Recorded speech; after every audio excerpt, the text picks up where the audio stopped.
Class last time जो आप लोगों को करवाया था, प्रैक्टिस किया आप लोगों ने, आउट भी हो रही है। अब इन और आउट जो ट्रैफिक यहाँ से हो रही है, जब हमें कहा जाता है कि जी आपने इस रोड का एनालिसिस करना है, तो आप एनालिसिस के लिए क्या करोगे?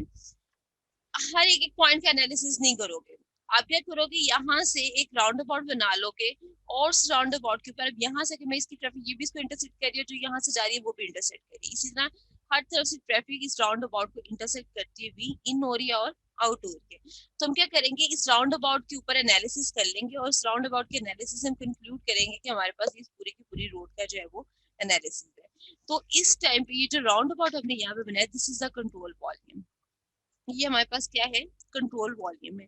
तो it means control volume is a bounded surface through which we have to do the analysis. अब इस कंट्रोल वॉल्यूम के ऊपर हम कहते हैं कि लेट से इस टाइम पे एक मैस इन हो गया है, और जो मैस यहाँ से आउट हो रहा है वो हमारे पास क्या है, इक्वल है। वो फर्दर हमारे पास आ जाती है अगर स्टेडी स्टेट फ्लो, अगर हम विद रिस्पेक्ट टू टाइम जो है उसको डिस्कस कर रहे हैं कि विद रिस्पेक्ट टू टाइम जो चेंजेस है वो क्या है, जीरो है, तो हम कहेंगे यहाँ से जो चेंज आ रहा है with respect to time that will be equal to zero. और डेल्टा प्रॉपर्टी में जो भी property, let's say delta X that will be equal to zero, तो X two will be equal to the X one. This will be a further discussion. अच्छा, सबसे पहले हमारे पास जब हम फर्स्ट लॉ अप्लाई करते हैं कंट्रोल वॉल्यूम के ऊपर, तो हम इसकी दो फॉर्म्स को डिस्कस करेंगे। और आज के जो लेक्चर है इसके अंदर we have to develop an equation जिसे हम कहते हैं steady state flow energy equation. और ये इक्वेशन किससे ड्राइव होगी, by applying the first law to the control volume. तो सबसे पहले हमारे पास जो फर्स्ट इसके अंदर आता है that is the conservation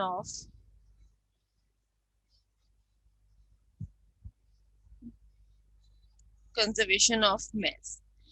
let's say हम एक सिस्टम डिफाइन करते हैं।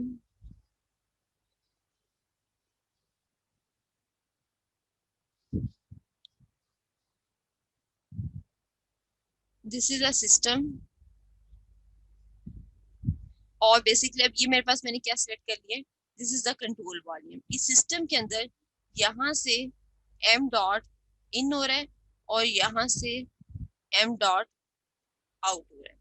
अच्छा, अब यहाँ से सिस्टम के अंदर मैस कितना इन हो रहा है, m डॉट इन, और आउट कितना हो रहा है, m डॉट आउट। तो can I right total mess entering into control volume minus total mass leaving the control volume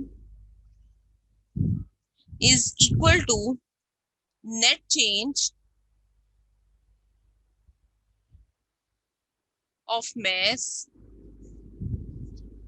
within within the control volume। अब कितना मैस इन हो रहा है, m डॉट n इस सिस्टम के अंदर इन हो रहा है। लेट्स से मैं कहती हूँ ये मैस m डॉट n जो टाइम के अंदर जा रहा है that is the T I. Total mess leave कितना कर रहा है, that is the m dot out. अब लेट्स से वी से कि हमारे पास ये मैस m डॉट आउट जो है यहाँ से टी आई में इन हो रहा था, और आउट कितने टाइम में हो रहा है, वो टी एफ में यहाँ से आउट हो रहा है। तो मेरे पास यहाँ पे किसकी इक्वल आ जाएगा, that will be equal to net change of mass within the control volume. तो अगर हम विद रिस्पेक्ट टू टाइम बात करें तो it will be equal to delta t d over d t, and that will be equal to total mass m of control volume.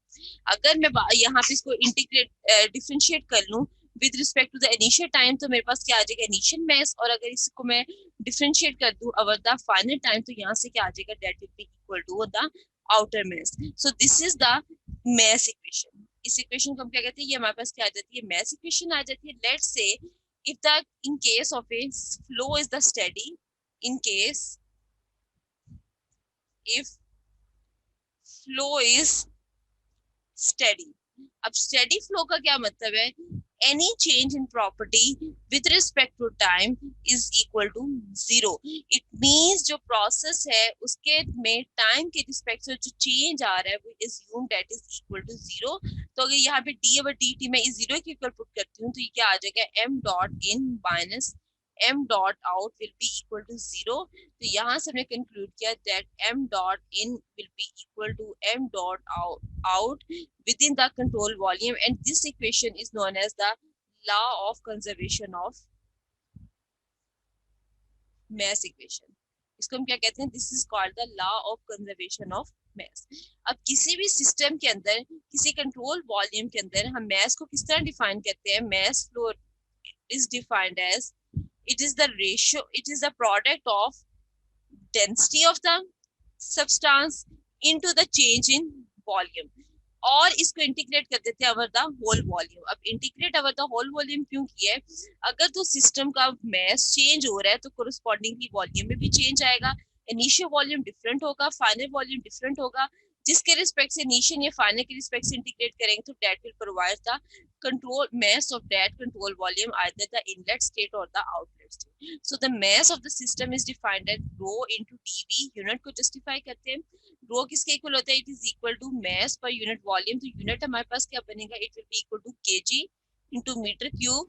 Volume पे unit क्या होगा? It will be equal to metre cube. So meter नहीं हो जाएगा, meter cube. So the final unit will be equal to the kg. तो यहाँ से mass का यूनिट क्या आ जाता है? that will be equal to the kg. So this law is known as the conservation of the mass law. यहाँ तक clear है सबको? जी मिस. जी मिस. जी मिस क्लियर. चल, अब कंजर्वेशन ऑफ mass के बाद हम डिस्कस करते हैं next law, that is the conservation of energy.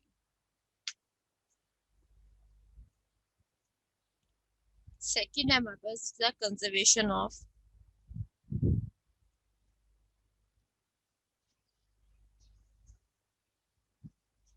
energy.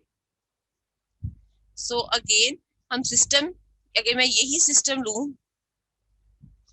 जो मैंने यहाँ पे डिस्कस किया है, तो can I right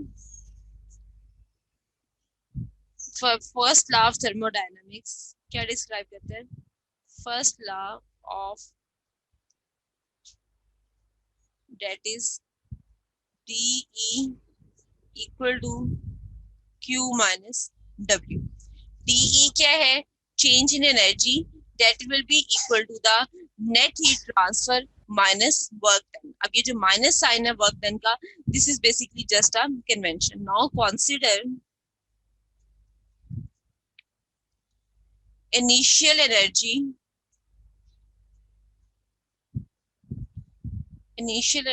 of system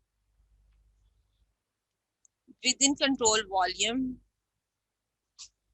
is equal to E1. Let's say final energy of system within the control volume, let's say, is E2. Heat transferred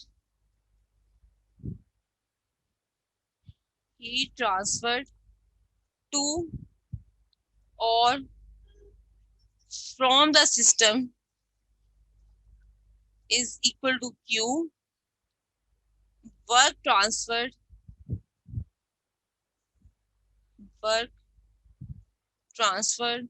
to or from the system, that is equal to W. अब मैंने ये system यहाँ पे let's say मैंने एक system बनाया है. ये सिस्टम का कंट्रोल वॉल्यूम है. Initial energy of the system क्या थी? E1 थी. इस सिस्टम को हमने कुछ heat the Q. Due to this heat supply, system do some work W, and the change in energy will be equal to E2. So can I write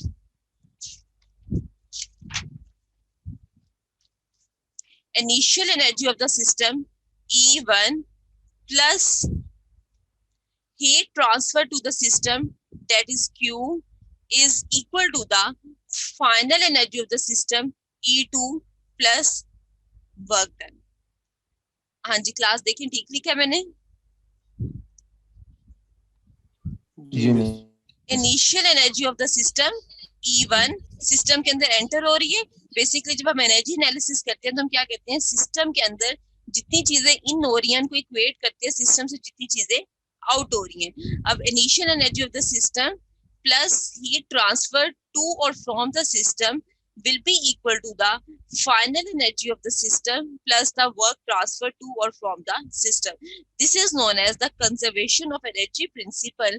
और अब यहाँ पे जो Q और W का साइन है, this is based on the sign convention. यहाँ पे अभी हमने वर्क को क्या लिया, पॉजिटिव लिया और क्यू को भी क्या लिया, पॉजिटिव लिया है। If I said work is done on the system then W will be negative, and if I say heat is transferred from the system then Q will be negative. तो हमारे पास किस तरह साइन चेंज होंगे, E1 minus Q will be equal to E2 minus W. So this plus sign is just the sign convention, and that depends on the either work is done on the system or by the system, heat is transferred to the system or from the system.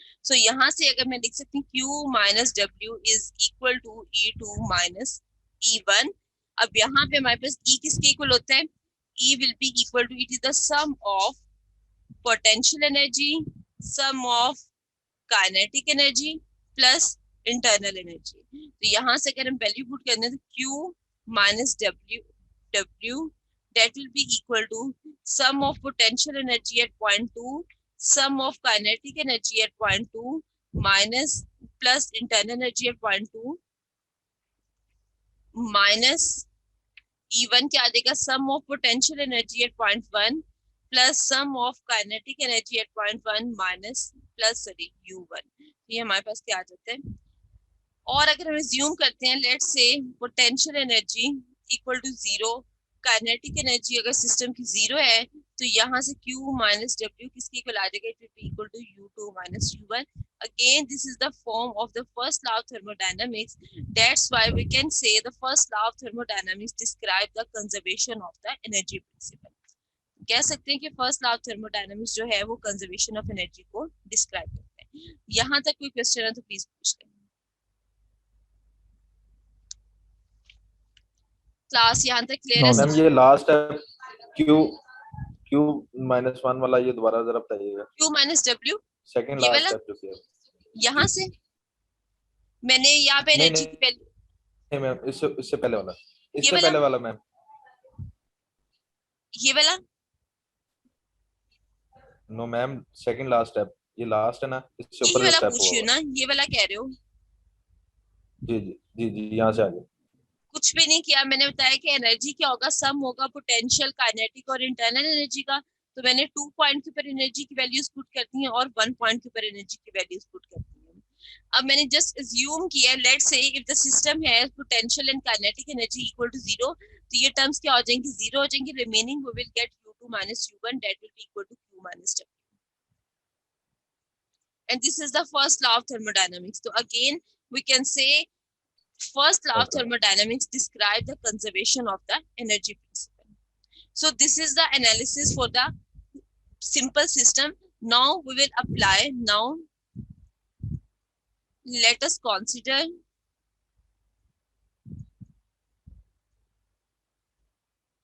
open system. Gee, so can anyone describe me the definition of an open system, please? मुझे जरा open system की definition बताएं please. Awaisur Rahman.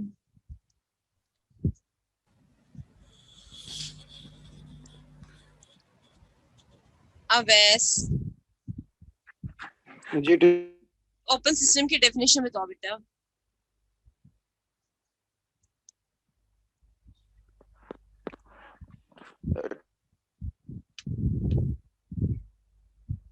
Rehab, ये हालात हैं, आधी thermodynamics पढ़ ली और अभी तक यही नहीं पता ओपन सिस्टम क्या होता है। जीरो आवाज आ रही है? हाँ जी, अब आइए आवाज बताओ।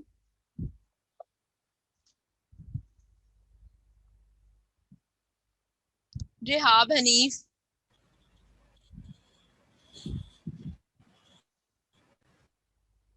मुस्तफा,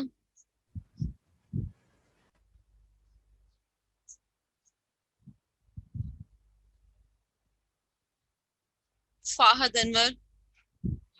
मैम ओपन सिस्टम वो है होता है जिसमें एक्सटर्नल इंटरेक्शन होती है,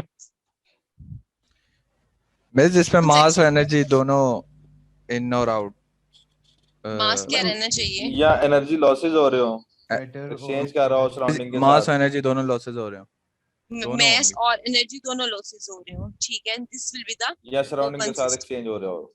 बिल्कुल, mass पे mass flow rate भी change हो रहा हो और energy flow rate भी change हो रहा हो. Energy is an optional thing हमारे पास, it can be. हम not necessarily हम ये नहीं कह सकते कि energy भी change हो रही है, क्योंकि वो एक second restriction आ जाती है adiabatic या isolated system की. तो open system को जो most precisely हम define कर सकते हैं, that are the based on the mass. अच्छा, अब now let us consider an open system.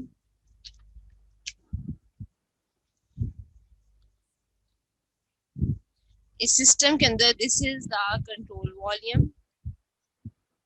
अच्छा, अब यहाँ से मैस m डॉट इन हो रहा है और आउट कितना हो रहा है, m डॉट आउट हो रहा है.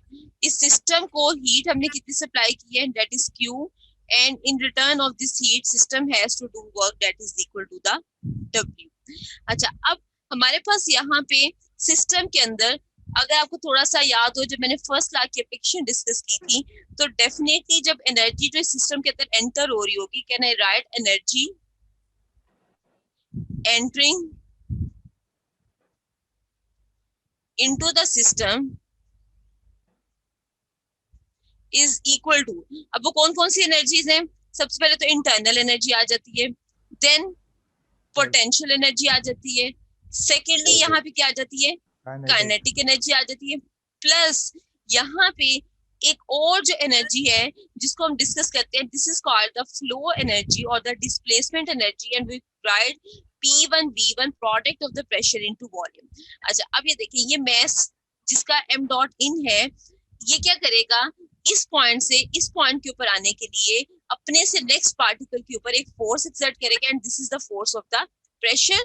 जब ये फोर्स एक्सर्ट करेगा तो इसके कुछ ना कुछ यहाँ पे इसकी बाउंड्रीज में, इसके वॉल्यूम में चेंज आएगा. Let's say the initial volume is V1, final volume इसका V2 हो गया है. तो ये V1 वॉल्यूम को डिस्प्लेस करके by exerting the force of pressure किस वॉल्यूम के ऊपर आएगा, V2 वॉल्यूम के ऊपर आएगा, and this energy is called the flow energy or the displacement energy. It means the energy that is required to overcome the frictional forces or to overcome the irreversibilities, or simply we can say वो energy जो कि अपनी एक point से inlet से outlet, mess को inlet से outlet पे मूव करवाने के लिए जो फोर्स है या जो एनर्जी यहाँ पे प्रोड्यूस होगी, this is called the flow energy और द डिस्प्लेसमेंट एनर्जी. इसी तरह जब हम लिखेंगे एनर्जी लीविंग द सिस्टम, अगर इनिशियल एनर्जी फ्लो एनर्जी वो P1 V1 के साथ मूव करा था, तो energy leaving the system will be equal to U2 plus potential energy at 2 plus kinetic energy at 2 plus flow energy P2 V2, that is the flow energy of the at the outlet, and P1 V1 is the flow energy or the displacement energy at the inlet. ये point clear है सबको? ठीक हो गया. Class displacement energy और flow energy clear है सबको?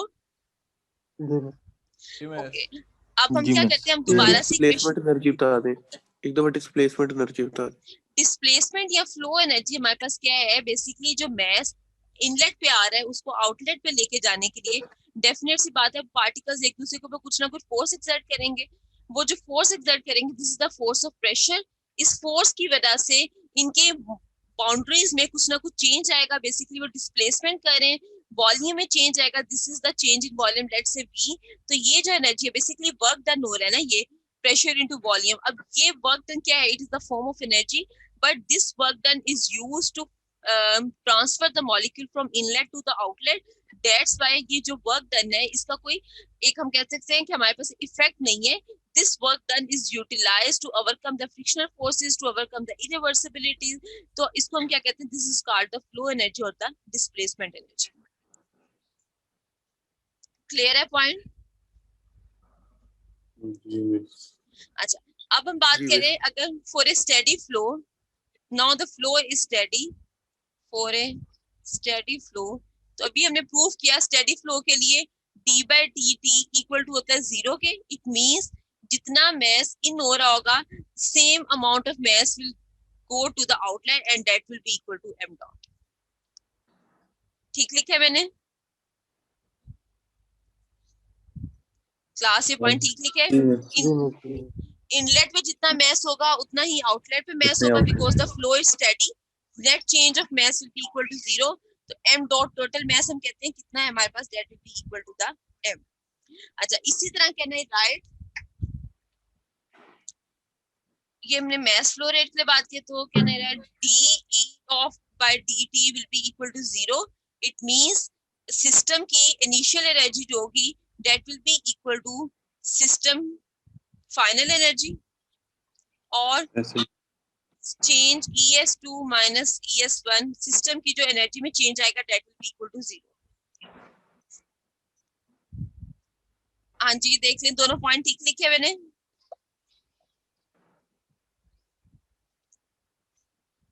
Class जी से पॉइंट क्लियर है सबको? जी मिस। चले, अगर हमारे पास इस इक्वेशन के अकॉर्डिंगली सिस्टम की इनलेट एनर्जी और फाइनल एनर्जी हम इक्वेट करें, अब यहाँ से देखो सिस्टम के अंदर क्या क्या इन हो रहा है मुझे बताओ, और सिस्टम से आउट क्या हो रहा है। सिस्टम की इनिशियल एनर्जी क्या होगी, that will be equal to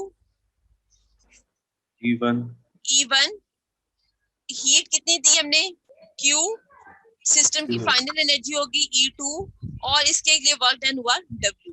system की इनिशियल एनर्जी की वैल्यू हमने क्या निकाली, U1 PE1 kinetic energy at 1 plus flow energy. Value put कर दें, U1 plus kinetic energy at 1 plus potential energy at 1 plus P1 V1 plus Q।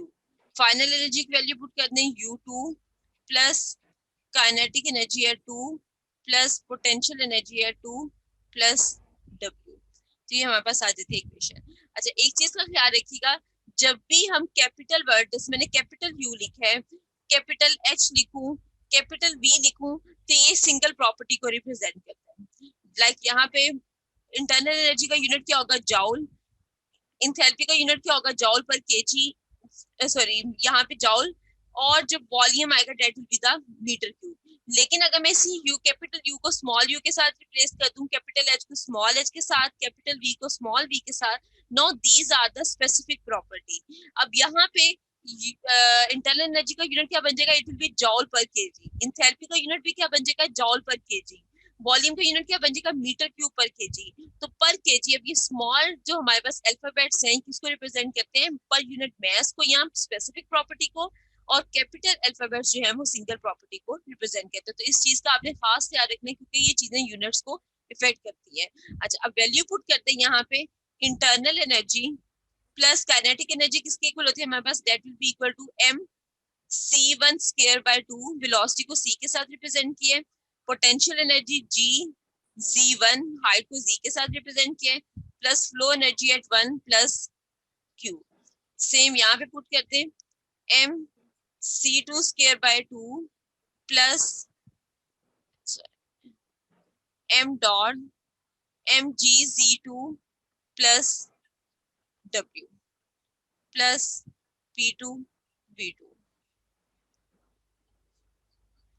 अब यहां से देखें इक्वेशन लिख सकते हो, can I write u plus P V is equal to h। तो u1 प्लस p1 v1 क्या बन जाएगा, h1। u2 plus p2 v2 क्या बन जाएगा, h2। तो h1 is equal to m c1 square by 2 plus mg z1 plus q, बेटा एक मिनट, h2 plus mc2 square by 2 plus mg z2 plus w। तो this is the equation known as the steady state flow energy equation. हाँ जी अब पूछें question. Miss kinetic energy और potential energy before and after same नहीं होगी? Not necessarily, अच्छा जरूरी तो नहीं है कि हर कंपोनेंट के अंदर काइनेटिक एनर्जी इनिशियल और फाइनल सेम हो। ठीक है। ये हम आगे डिस्कस भी करेंगे विद एग्जांपल कि कहाँ पे काइनेटिक एनर्जी इफेक्ट करती है, कहाँ पे पोटेंशियल एनर्जी इफेक्ट करती है, ये सब चीजें भी। अच्छा यहाँ तक क्लियर है? जी miss. This equation is known as the steady state flow energy equation. अब ये जो steady state flow energy equation है, ये equation आपके pass through out the engineering आपने यूज करनी है। आगे आप पूरे इंजीनियरिंग में कोई भी सब्जेक्ट पढ़ लें related to thermo, fluid, IC engines, refrigeration, heat and mass transfer, ये इक्वेशन आपके साथ साथ रहेगी। अच्छा इसी इक्वेशन को अगर मैं स्पेसिफिक फॉर्म में लिखूं, सो this is the steady state flow energy equation. अब इसी इक्वेशन को जब हम लिखेंगे in terms of specific form, तो मुझे बताएं स्पेसिफिक फॉर्म में जब हम इसको लिखेंगे तो इक्वेशन हमारे पास बन जाएगी H1। बेसिकली हम क्या करेंगे, मैस को डिवाइड कर देंगे, यहाँ से कॉमन ले लेंगे तो हमारे पास इक्वेशन बन जाएगी this will be H1 enthalpy per unit mass. यहाँ से मैस कैंसिल आउट हो जाएगा, C1 स्क्वायर बाय 2। यहाँ से भी मैस कैंसिल होगा, it will B GZ1। Q क्या बन जाएगा, specific heat enthalpy, specific enthalpy C2 square by 2 plus GZ2 plus specific work. So this is the energy equation, steady state flow energy equation in terms of the specific form for with maths कैसे कैसे करवा दिया? m dot। हमने दोनों तरफ से m dot common ले लिया ना पूरी इक्वेशन से, m dot को डिवाइड कर दिया पूरी इक्वेशन के साथ।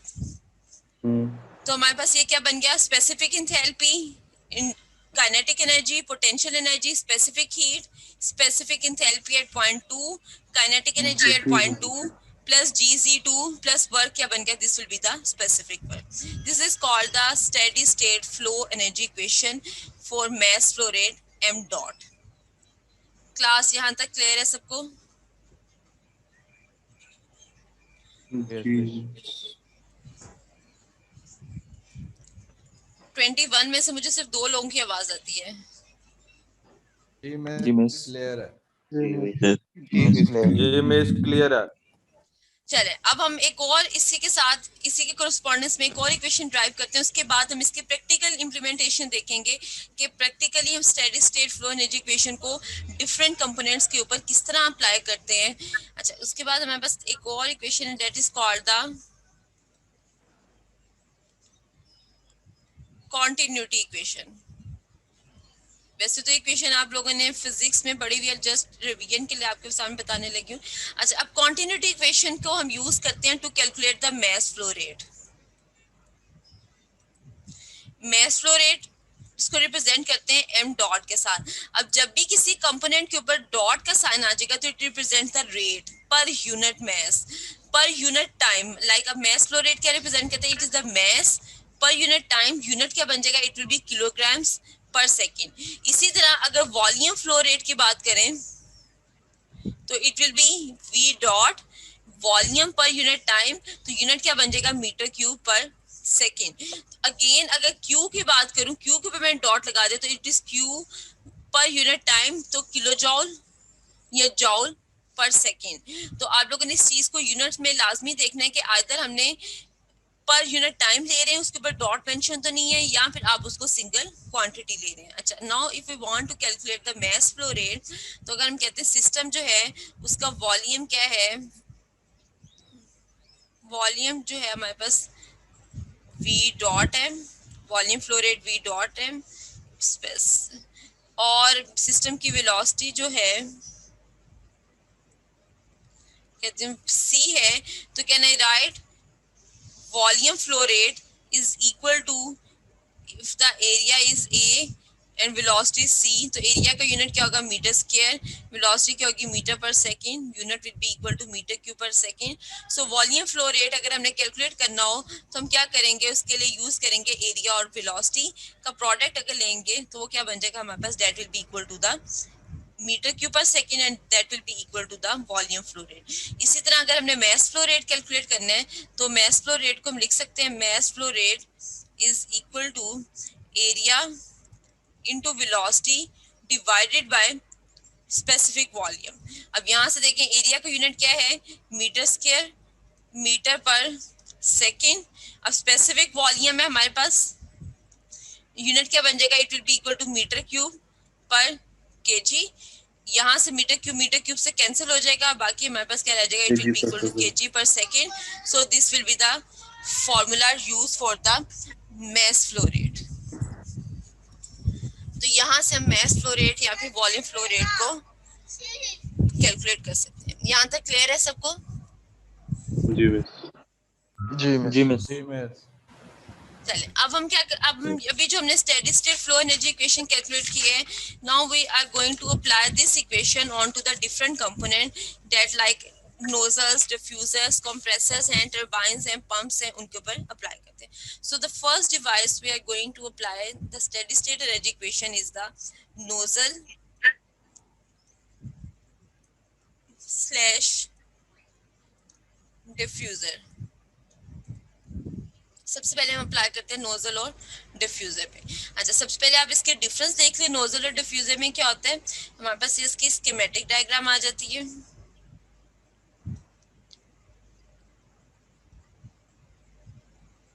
This is the diagram for nozzle, this is for the diffuser. ये नोजल की इनलेट है, ये नोजल की आउटलेट है. इसी तरह डिफ्यूजर के केस में this is the inlet and this one is the outlet. Let's say अब यहाँ पे आपके सामने ये वाली सरफेस लार्जर है, स्मॉलर है, इट मींस नोजल का इनलेट का एरिया ज्यादा होगा और आउटलेट का एरिया कम होगा. तो नोजल के केस में A inlet will be greater than area at outlet. इसी तरह डिफ्यूजर की अगर बात करूं, डिफ्यूजर का इनलेट एरिया कम होगा, inlet will be lesser than, और आउटलेट का एरिया क्या होगा, ज्यादा होगा. According to the Bernoulli's equation और द कॉन्टिन्यूटी इक्वेशन हम ये प्रूव कर चुके हैं कि अगर एरिया ज्यादा हो तो कोरस्पॉन्डिंगली वेलोसिटी क्या होती है, डिक्रीज होती है, और अगर एरिया कम हो तो वेलोसिटी क्या होती है, इंक्रीज होती है. इट मींस नोजल के केस में इनिशियल वेलोसिटी कम होगी corresponding to the final velocity, और डिफ्यूजर के केस में इनिशियल वेलोसिटी ज्यादा होगी और फाइनल वेलोसिटी क्या होगी, कम होगी. अगर वेलोसिटी कम होगी तो प्रेशर क्या होगा, ज्यादा होगा. इट मींस नोजल के केस में फाइनल प्रेशर क्या होगा, कम होगा, और डिफ्यूजर के केस में फाइनल प्रेशर हमारे पास क्या हो जाएगा, ज्यादा हो जाएगा. तो P initial pressure will be greater than final pressure for nozzle and initial pressure will be lesser than final pressure for the diffuser. So this is the difference between nozzle and the diffuser. Velocity कम होगी तो pressure ज्यादा होगा उससे. Velocity कम होती है तो pressure ज्यादा होता है. अच्छा, क्लास ये पॉइंट क्लियर है? मैम फ्लो रेट पे क्या डिफरेंस आएगा मैम उसके? फ्लो रेट पे, किसके फ्लो रेट पे, एयर के. बेसिकली नोजल या डिफ्यूजर के अंदर एयर है ना हमारे पास. जी मैम, और फ्लो रेट इनलेट और आउटलेट का डिफरेंस क्या बनेगा? we are assuming the steady state flow. First assumption ही हमारे पास ये है, flow is steady state. Same रहेगा, इसका मतलब सेम रहेगा. m dot in is equal to m dot out is equal to m dot. अब देखें, वैसे अगर आप प्रैक्टिकली भी इसको देखें, यहाँ पे कोई मिक्सिंग तो नहीं ना हो रही किसी भी चीज की. नो, कोई चीज इन और आउट नहीं हो रही. जस्ट क्या हो रहा है, वेलोसिटी और प्रेशर में चेंज आ रहा है. वेलोसिटी और प्रेशर के चेंज होने से मास फ्लो रेट पे कोई चेंज नहीं आएगा. क्लियर है ये point? So this is the basic difference between nozzle and diffuser. So ये जो मैंने आपके सामने ड्रॉ किया, this is for the subsonic nozzle and this is the subsonic diffuser. अगर हम supersonic nozzle और supersonic diffuser की बात करें तो दोनों ऑपोजिट होते हैं. ये हमारे पास क्या है, this is the subsonic. वैसे इसकी डिटेल में पढ़ने की जरूरत नहीं है, जस्ट इंफॉर्मेशन के लिए ये हमारे पास सबसोनिक है. सुपरसोनिक के केस में क्या होता है, नोजल जो है वो डिफ्यूजर बन जाती है और डिफ्यूजर क्या बन जाता है, नोजल बन जाता है. एग्जैक्टली हमारे पास रिवर्स हो जाता है. तो सुपरसोनिक के केस में नोजल का एरिया इंक्रीज होता है, डिफ्यूजर का एरिया क्या होता है, डिक्रीज होता है. Now we are going to apply the steady state energy equation. अब यहाँ पे देखो हमारे पास पोटेंशियल, जब हम इसके ऊपर इक्वेशन अप्लाई करते हैं, वी अज्यूम पोटेंशियल एनर्जी यहाँ पे क्या है, अप्रोक्सीमेटली जीरो है, क्योंकि हाइट में चेंज नहीं आ रहा, और अगर वो जो चेंज आ भी रहा है that is very negligible comparative to the other parameters. So we assume potential energy equal to zero. Secondly, system के अंदर कोई वर्क डन नहीं हो रहा, तो W क्या हो जाएगा, that will also equal to zero. Work done भी नहीं हो रहा, सिस्टम जो है वो कंप्लीटली इंसुलेट किया हुआ है, तो बाउंड्रीज के अंदर हीट ट्रांसफर भी नहीं हो रहा, इंटरेक्शन नहीं है, तो Q will be equal to zero. इस इक्वेशन के अंदर ये जो भी हमने यहाँ पे इक्वेशन लिखी थी, हम इसको यहाँ पे H1 plus C1 square by 2 plus GZ1 plus Q is equal to H2 C2 square by 2 plus GZ2 plus W. इस इक्वेशन के अंदर हमारे पास पोटेंशियल एनर्जी जीरो, W भी zero, potential kinetic energy zero, potential zero, W zero, sorry kinetic ये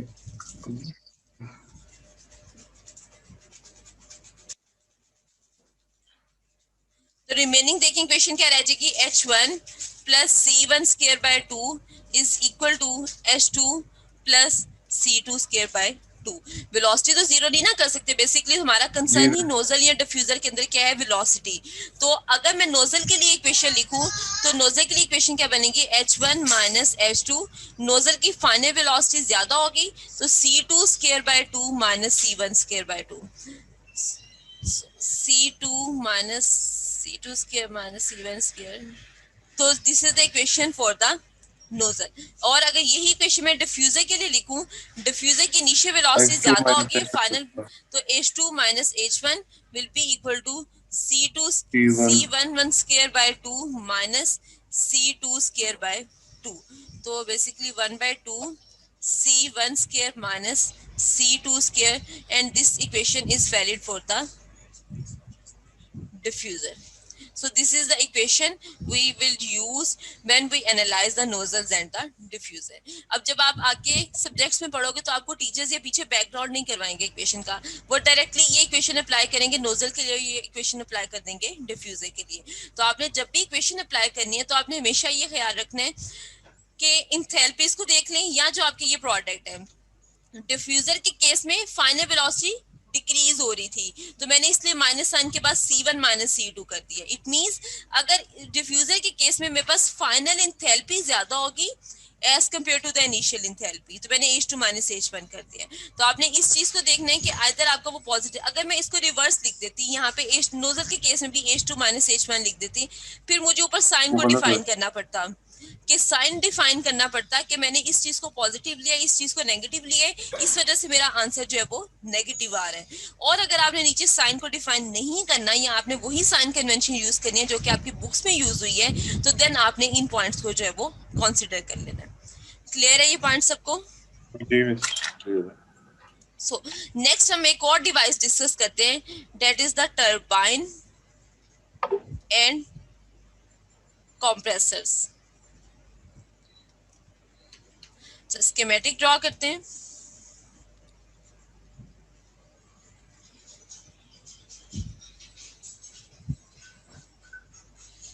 For the compressor, this is the turbine। अच्छा, अब देखिए दोनों की स्कीमेटिक डायग्राम सिंबॉलिक डायग्राम जो है वो सेम है। अब यहाँ पे टरबाइन और कंप्रेसर जो है वो भी दोनों, जिस तरह नोजल और डिफ्यूजर ऑपोजिट डिवाइसेस है, इसी तरह टरबाइन और कंप्रेसर्स भी हमारे पास ऑपोजिट डिवाइसेस हैं। अब देखें कंप्रेसर के अंदर क्या है, इनिशियल वॉल्यूम ज्यादा है, फाइनल वॉल्यूम क्या हो गया है, कम हो गया है। टरबाइन के केस में इनिशियल वॉल्यूम कम था, फाइनल वॉल्यूम ज्यादा हो गया। सो कंप्रेसर के केस में VI is greater than VF, और टरबाइन के केस में final volume is greater than initial volume. अगर वॉल्यूम ज्यादा है तो यहाँ पे वॉल्यूम डिक्रीज हो रहा है तो प्रेशर क्या होगा, इंक्रीज होगा। So final pressure will be greater then initial pressure. इस केस में फाइनल वॉल्यूम इंक्रीज हो रहा है तो final pressure will be less than the initial pressure. अगर प्रेशर, हमने वॉल्यूम और प्रेशर का डिफरेंस बता लिया। अब यहाँ पे देखो अगर वॉल्यूम डिक्रीज हो रहे हैं तो final enthalpy, sorry pressure increase हो रहे हैं तो फाइनल इंथैल्पी हमारे पास क्या होगी, HF will be greater than HI। इस केस में टरबाइन के केस में फाइनल इंथैल्पी क्या करेगी, वॉल्यूम प्रेशर डिक्रीज कर रहा है तो final enthalpy will be lesser than the initial enthalpy. So the purpose of the compressor is to increase the pressure and the purpose of the turbine is to increase the volume।